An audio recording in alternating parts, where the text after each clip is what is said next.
Dos,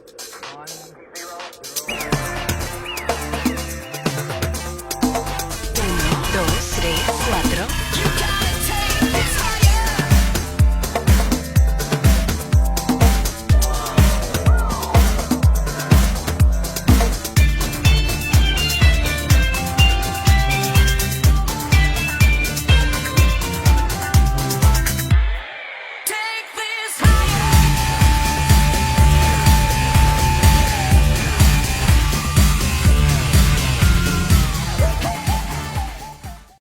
This is our latest edition of Stuck at Home.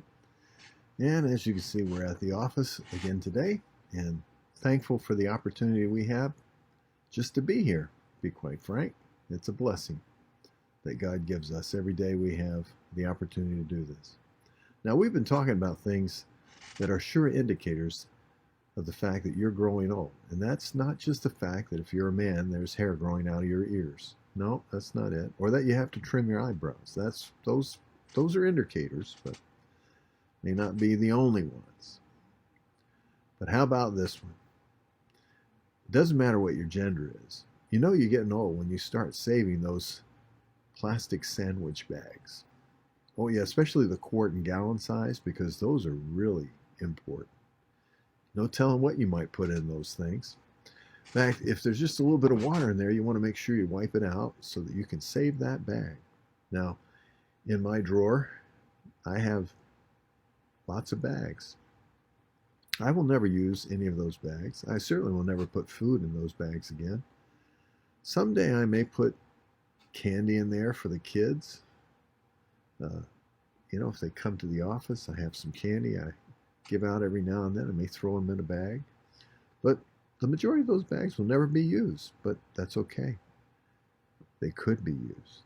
See, it doesn't really matter. It's kind of like that person that's washing dishes and sees those plastic forks. Might be another use for that fork. Can't just throw it away. You see, as you get older, you realize you can't throw anything away. There's always another use for it. And we'll look more at that as we go on. It's beginning to sound a little neurotic, isn't it? Well, it's just the way it is. We've been talking through Psalm 37 3 times in this psalm. In the first 8 verses, it's going to tell us not to fret. And the word here for fret means to be angry. It actually speaks of putting oneself in a frenzy. And you'll notice you're not to do this because of evildoers. That says in verse 1. And don't be envious towards those people that live in the arrogance of their humanity, contradicting the will of God, doing what they want to do, not worrying about what God thinks. Don't be envious of that. It doesn't matter how they seem to be doing. He goes on to tell you, as we read last devotion, that these people will just fade away like the grass or the flower, that ultimately they will fade away. But he does tell us that there are certain things that we can do. I want to just go through a list of these today, because he's going to say don't fret again in verse 7b, because of him who prospers in the way. It's going to say cease from anger and forsake wrath, because you're upset with what you see in the world, perhaps the unfairness or inequity of it. I think it's quite interesting that not that this is something that we would just simply apathetically accept. We should work, especially in this nation, for the betterment of all.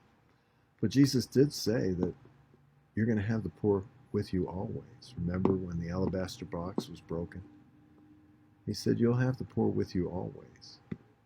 Even in the millennium, there's an indication in Zechariah chapter 14 that some folks are going to, not because of their own choices, they're not going to benefit as much as others because of their own relationship to Israel and the Lord. It's just part of the process. We won't see these things fully brought to an end until we get into the eternal reign of Christ. But that's just what we have to acknowledge. But he does say this, and I think it's very important. He says, I want you to trust in the Lord and do good, in verse 3. Just purpose on doing good. Now, oftentimes, because of everything that we're bombarded with, and as we've said, when you reach a certain age, that means that you're watching the news all the time, when you get up in the morning, when you go to bed at night. And that means that your thoughts are always filled with only those bad things that are happening, not only in our nation, but in the world. Something to argue about. Something you can have an opinion about. Doesn't matter whether it's truly an informed opinion, and no one really knows whether it is or not, because you can't be sure that the information that you're getting is not biased in some way. But that's okay. He says, I want you to trust in the Lord and do good. How about this? We wake up in the morning and we plan on doing good to someone else. We express our goodness and the love that we have for God. In Psalm 16 and verse 1 and 2, not towards the Lord, because what does he need? What could we ever do to repay him for what he's done? But towards his saints, we can do that. Let's do good. And notice he goes on to say, dwell in the land where God has placed you. If you're an Israelite back in the day of David, it would have been just dwell in the land that God gave to your forefathers. And notice this, cultivate, the word here, cultivate, actually is the same word for shepherd in the Hebrew. Shepherd, faithfulness. Meaning that you have to watch over this. You have to be weary of those things that would come and seek to steal this away from us.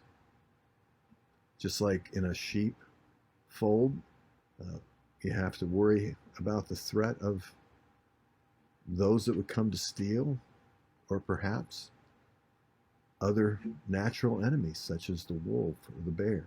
You have to worry about that. So you shepherd. You care for this flock. You watch over them. Shepherd, faithfulness. Now Proverbs 20 and verse 6 says, there's many a man that will proclaim his own covenant loyalty or covenant mercy. But who can find a faithful man? Just someone who is watching over their faithfulness. They're going to be faithful to church. They're going to be faithful to their family. They're going to be faithful to their job. They're going to be faithful to their boss. They're going to be faithful in the details of their life. And ultimately, truthfully, they're being faithful to their God who put them there. You cultivate, you shepherd faithfulness. He goes on to say, delight in the Lord, and he'll give you. And the word here, desires, means petitions. If our true delight, or that which consumes us, or that which we adore in our heart, is the Lord, then you'll find that your petitions, the things that you truly desire, will coincide with God's heart. Commit your way to the Lord. Trust also in him. He'll do it. Trust him. I think it's very interesting that it says, rest in the Lord, wait patiently for him. Don't fret because of him who prospers in the way, because the man who carries out wicked schemes, in verse 7, cease from anger, forsake wrath. Don't be upset with what's going on in the world. Don't worry about it. It's okay. God has it under control. No, that commentator on CNN or Fox or ABC or NBC or MSNBC, it's not going to be what they say. And if it is, it's only because God has allowed it. It's going to be what the Lord says. And truthfully, none of this world takes into consideration the power of the prayers of the saints. Remember, the effectual fervent prayer of a righteous man avails much, it says in James chapter 5. So, do not fret, he goes on to say again. Don't get so uptight. It only leads to evil doing. The devil loves to see us react rather than relax. He loves it because he knows he has just very capably destroyed the testimony of Christ, who could be totally at peace in the presence of every situation, because he understood that his Father had control over these things. Remember when he said to Pilate, he said, you have no power over me unless my Father gives it to you. You have no power. He could rest, and so can we. Our God has everything in control. We don't have to be anxious. We don't have to be frustrated. We don't have to be upset. We don't have to react, because our God has it totally in control. Until next time, friends, God bless you.